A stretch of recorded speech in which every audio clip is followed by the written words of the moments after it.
Good morning. This is Robert Goodman here on YouTube, Positive Strokes, Staying Clean, and I'm so happy to be a part of your recovery. And I'm so happy that you're here. And I want to talk to you about cunning, baffling, and powerful. You know, in my early recovery, we talked about addiction is cunning, baffling, and powerful. But as I got time in the program of recovery, I realized that I'm the one that's cunning, baffling, and powerful. When I put that drug into my system,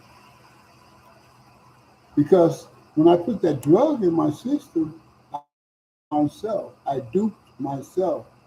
I tell myself lies. I tell myself things that seem like it sounds like it's a good idea, but actually it's the worst idea. So I hope that we'll have our coffee and we're ready for our Monday, and we're going to be talking about cunning, baffling, and powerful. I hope you all had a great Easter. I hope that you enjoyed the time with your family. And if you are under the weather, I hope that you feel better. I hope that you get back to your normal way of living. I hope that any problems, health problems that you have, that you get well. And you know, addiction, they tell me it's cunning, baffling, powerful, but that's not the issue. The issue is Robert. See, here's the thing. I put a drug into my system that I enjoy. It makes me feel good. So I put cocaine into my system. It makes me feel good. It makes me forget about my problems that caused me to pick up in the first place. And I want that relief. I want my mind to rest from the pain, emotional and mental pain that the trauma or the situation or the problem has created. So it's a lot to think about. It truly is. Um, and the thing is that when you live life on life's terms, when you do what you're supposed to do, things get better. But I had to realize that I'm the one that's cunning, baffling, and powerful when I put that drug into my system because I will find all different types of avenues to justify me using, and it's a beneficial to me.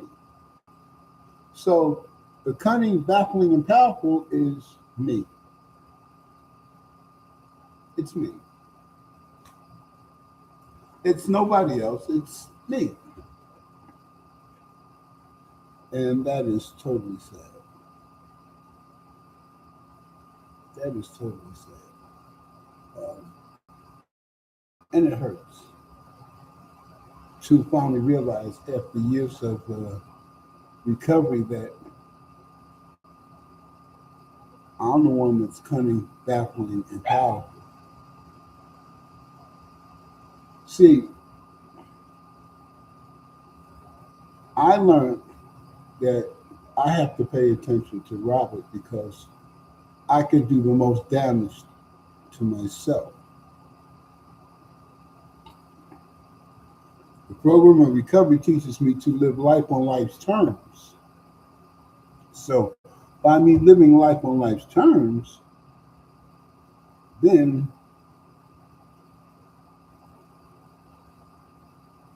I see that I am the one with the issues. I'm the one that could do the most damage to myself.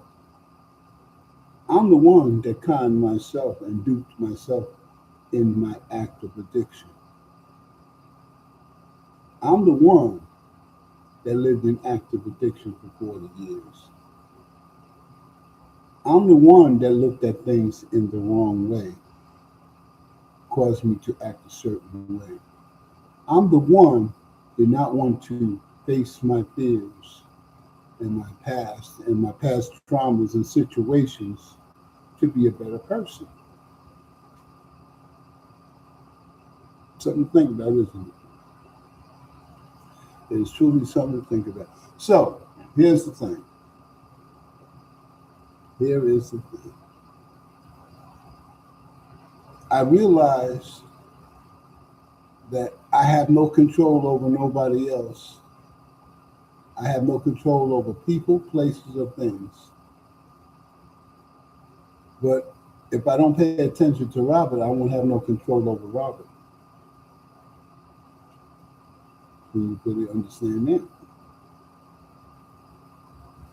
So I learned a lot. I've learned a lot. So here's the thing.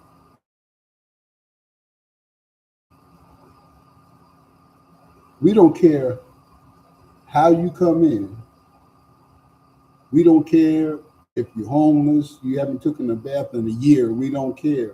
All we want you to do is to come in the program of recovery and change your life, where you can make your life better, where you can look at your character defects, where you can look at the issues and the problems that you have to overcome to work on living your best life. And we're here to support you because we all came from the same road you did in active addiction. We destroyed our lives in our active addiction. And now we came into recovery and we found a new way of living. But the interesting thing is that in my recovery, I'm the one that's cunning, baffling, and powerful.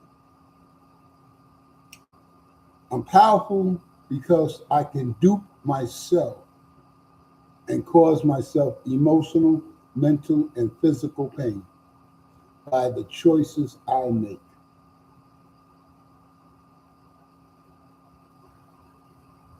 Two, I found out that I am an imperfect person. So I should listen and learn before I speak. I should listen, learn, and then speak. And then the program of recovery also taught me that my way works for me, your way works for you. I had to find out what works for me, you have to find out what works for you. And just because my way is working well and I'm receiving blessings in my recovery, my blessings are overflowing, and my life is getting way better. And I didn't expect all this wonderful things to happen in my recovery. That just because these things are happening to me doesn't mean that my recovery should be your recovery. Your recovery is your recovery. My recovery is my recovery.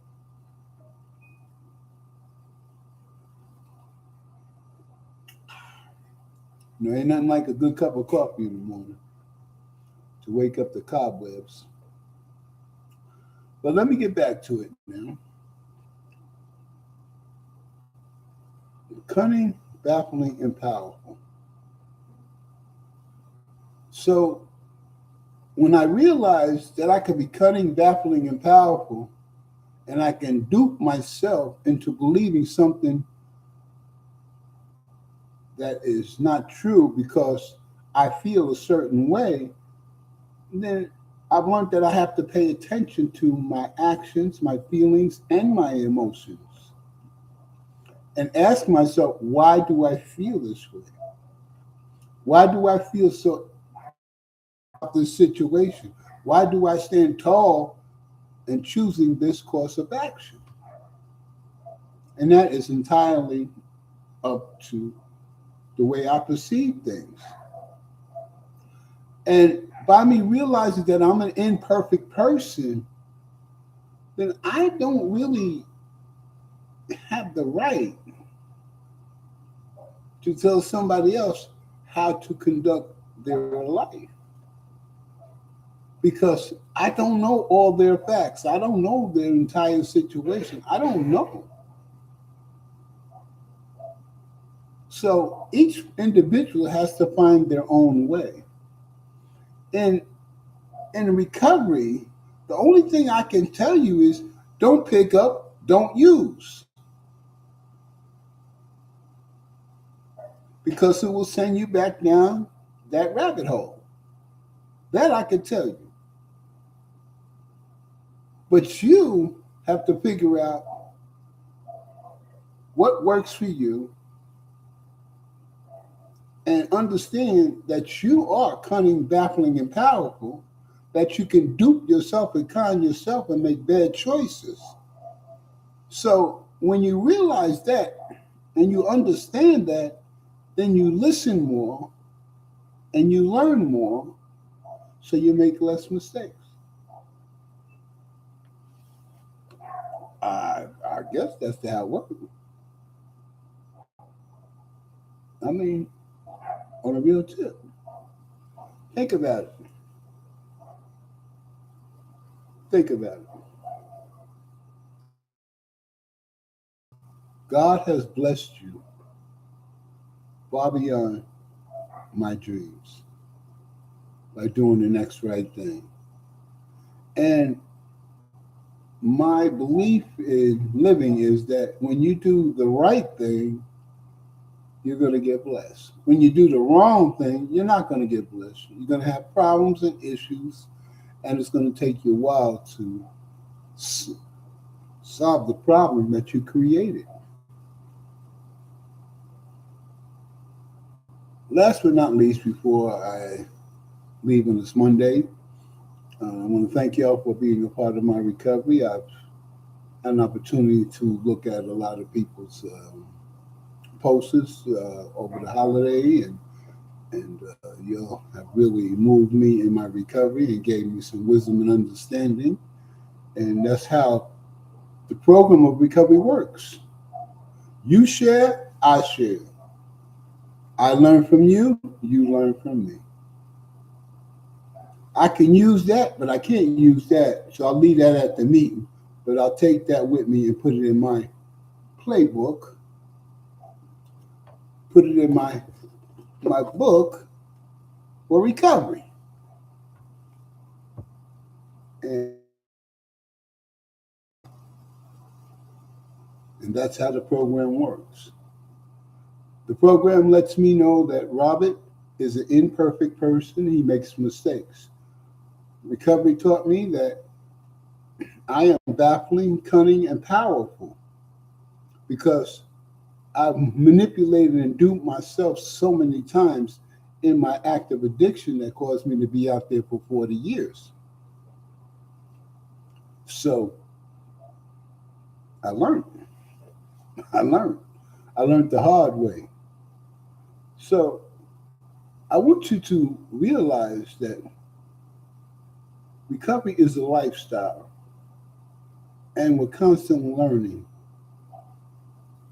And the last point that I want everybody to catch, so people don't catch feelings with other people, is that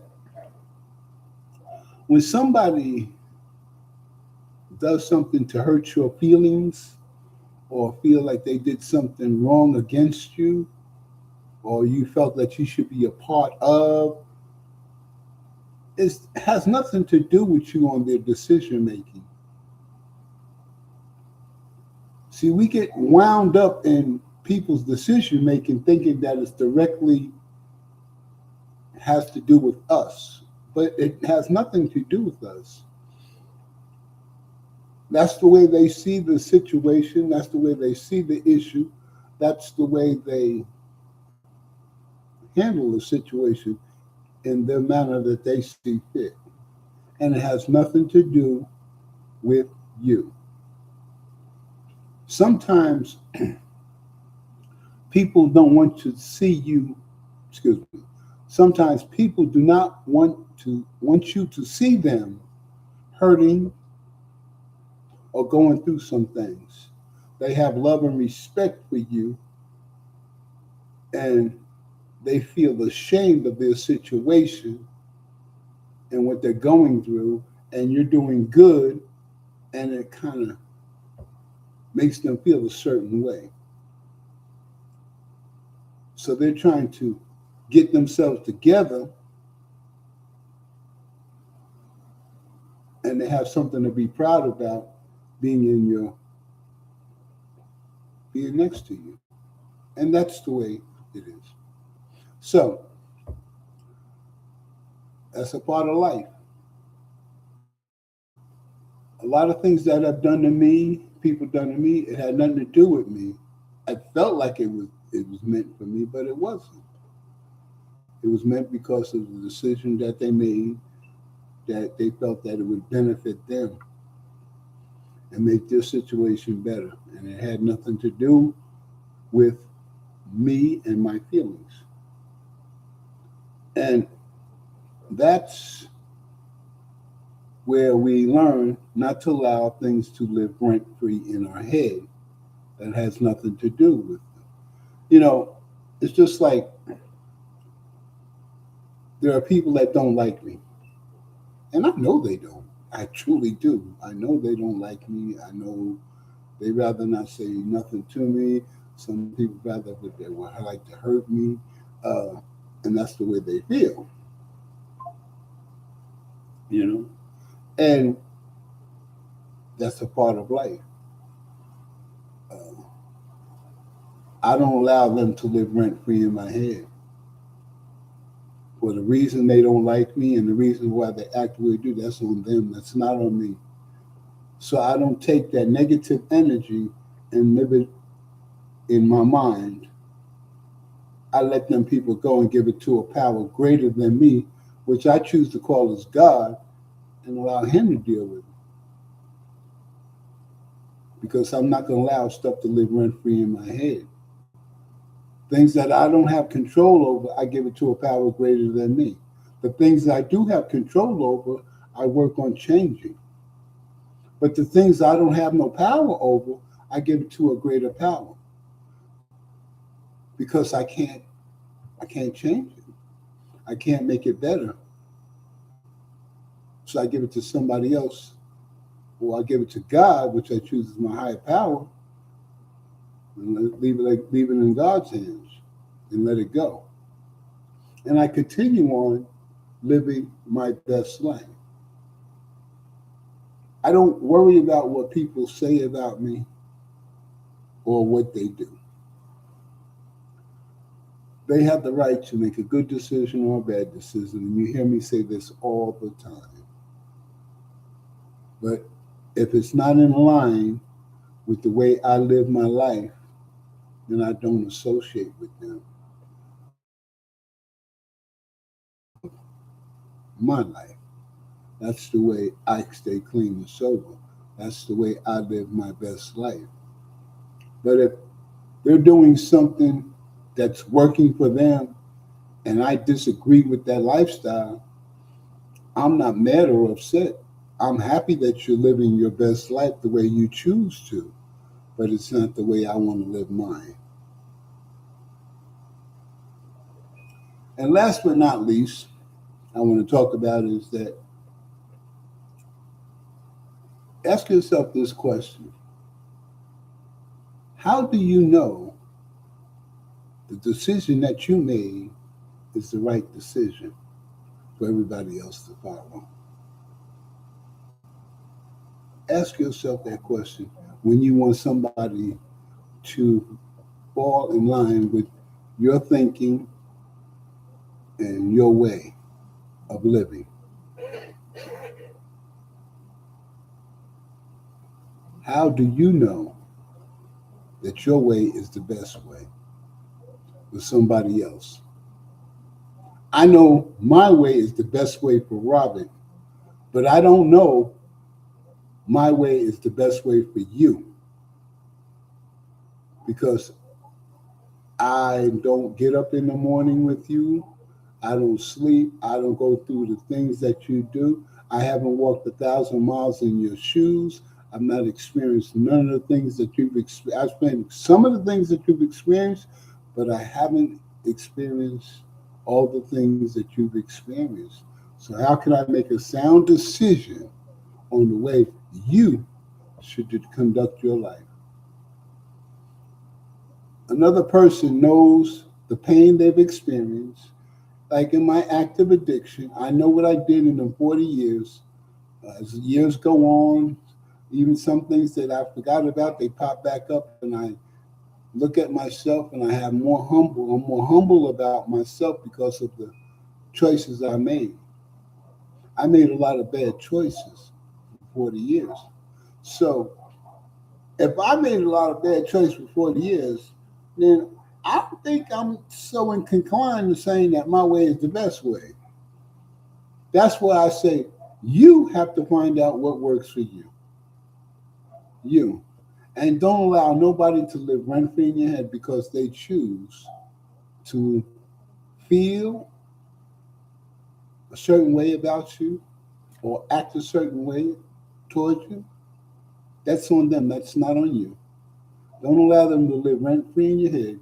Don't give them the pleasure of diverting you from your primary purpose to staying clean and sober. Yes, Robert Goodman is cunning, baffling, and powerful. That's why Robert Goodman has to watch out and watch his own actions because he's an imperfect person and he can dupe himself at any particular time. I can dupe myself. I can con myself and cause me to go down the wrong path. So I must pay close attention to myself and understand that I'm the one that's cunning, baffling, and powerful. I'm the one that can mess up my life. I'm the one that can go back to active addiction. I'm the one that can destroy other people's lives by my actions and deeds. So I need to pay close attention to Robert and my actions. I hope you understand the point that I'm trying to make today is that I'm cunning, I'm baffling, and I'm powerful. So I must pay attention to my actions and my deeds because I can do more damage to myself and others because I'm an imperfect person and I can dupe myself in making bad choices. This is Robert Goodman here on Monday, Positive Strokes Staying Clean. Wishing you a great Monday, and remember, be grateful for the blessings that recovery has given you. Think about how far you've come in your recovery, and don't let nobody make you feel any different because it takes a lot of work, a lot of soul searching, and a lot of sleepless nights to move forward in recovery. You have a great and wonderful morning.